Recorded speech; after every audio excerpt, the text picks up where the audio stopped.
আপনি নিজে উন্নয়ন খাতের সঙ্গে কয়েক দশক ধরে জড়িত আছেন, আপনি সেই অভিজ্ঞতা থেকে আমাদেরকে একটু বলেন যে এই শরণার্থী সমস্যাটাকে শুধুমাত্র মানবিক দৃষ্টিকোণ থেকে দেখে আমরা যদি ভবিষ্যতে একটা পরিকল্পনা করি, সেই পরিকল্পনাটা ঠিক কী হবে?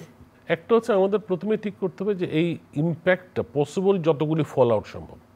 কী কী ফল আউট সম্ভব? একটা হচ্ছে আমরা যদি আসলেই এই ক্রাইসিসটা ম্যানেজ করতে না পারি, ক্যাম্পের ভিতরে দুর্বৃত্তায়ন বাড়বে, বিভিন্ন ধরনের মাদক ব্যবসা ট্যাবসা এগুলি বাড়বে, যেটার ইম্প্যাক্ট চারিদিকে ছড়িয়ে পড়বে।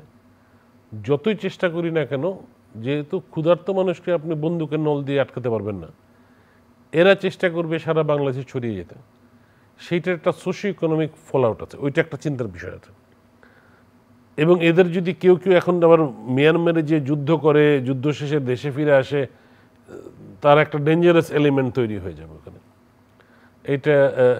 এইটা সামলাবার জন্য আমাদের কিছু ব্যবস্থা করতে হবে, সবাই মিলে ঠিক করতে হবে যে কি হলে এই জনগোষ্ঠী ডেসপারেট কোনো মুভ নেবে না, করবে না। এইটা একটু ঠিক করতে হবে। ফেরত পাঠাবার জন্য যা যা হচ্ছে, এই বিভিন্ন গোষ্ঠী দেশ দলের সাথে আলাপ করা, এই সেপ্টেম্বরেও একটা হাই লেভেল মিটিং হবে নিউ ইয়র্কে এই রোহিঙ্গাদের নিয়ে, যেটা মালয়েশিয়ান, ফিনল্যান্ড এরা করবে, স্পন্সর করছে। এইটাও চলতে হবে যাতে আশাটা না মরে যায়, যাতে রোহিঙ্গারা মনে না করে যে ওদের আর ফেরা হবে না। এই আশাটা জিয়ে রাখতে হবে, কিন্তু একই সাথে এদের প্রত্যেক দিনের যে বেঁচে থাকা, সেইটার একটা মিনিমাম স্ট্যান্ডার্ড ইনশিওর করতে হবে। সেইটা করতে যে আমাকে এদের লাইভলিহুডের, এদের জীবিকার যদি কিছু ব্যবস্থা করতে হবে, ইন্টারন্যাশনাল ফান্ডিংয়ের কিছু ব্যবস্থা করতে হবে। একই সাথে এদের জীবিকার ব্যবস্থা করতে যে আমরা যেন দেশের ওই কক্সবাজারে যারা থাকেন, এদের আশেপাশে যারা থাকেন, তাদের জীবিকার সমস্যা না করে ফেলি। এই ক্রাইসিস শুরুর আগে কক্সবাজারেও কৃষি শ্রমিক 500-550 টাকা মজুরি ছিল, সেটা এখন 300 টাকা নেমে এসেছে। বিকজ রোহিঙ্গারা তো ওই পয়সায় কাজ করে, সাপ্লাই ভার্সেস ডিমান্ডের সমস্যা। সো এই পিসগুলি মানে শর্ট টার্ম পিস এবং লং টার্ম পিস আলাদা আলাদা করে ম্যানেজ করবার জন্য যে সাহসটা লাগবে, সেটা যদি আমরা দেখাতে পারি, তাহলে আমার মনে হয় এইটা শেষ পর্যন্ত this will B A managed crisis.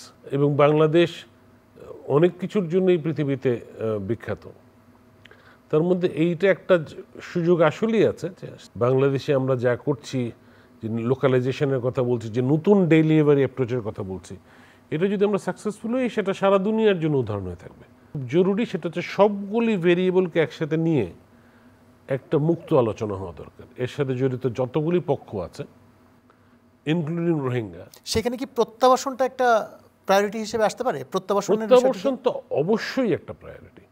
এইটা নিয়ে আমার মনে হয় না কারো মনে কোনো দ্বিধা আছে। হুট করে পাঠিয়ে দিলাম, 2 মাস পরে আবার চলে আসলো, ওইটা তো প্রত্যাবর্ষণ না। যে যার অবস্থান থেকে যেই কাজই করি না কেন, আমাদের লক্ষ্য হওয়া উচিত সাস্টেনেবল রিপ্যাট্রিয়েশন। সেইটা এবং সাস্টেনেবল, আমরা এর সাথে অনেকগুলি শব্দ ইউএন যোগ করে, ভলেন্টারি না হলে সাস্টেনেবল হবে না, ডিগনিফাইড না হলে ভলেন্টারি হবে না। ওদেরকে যদি আমি ট্রেনিং না দিয়ে, কোনো রকমের স্কিল না দিয়ে 9 বছর পরে একটা অশিক্ষিত রোহিঙ্গাকে ফেরত পাঠাই, তার ফিরে আসার চান্স বরং বেশি। অল অফ দিস, এরকম অনেকগুলি ছোট ছোট ভেরিয়েবল আছে।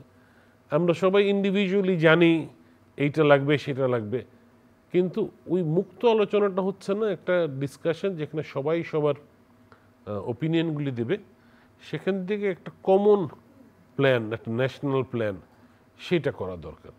সেইটা হলে এই Rohingya chapter can B A glorious chapter for বাংলাদেশের ফিউচার।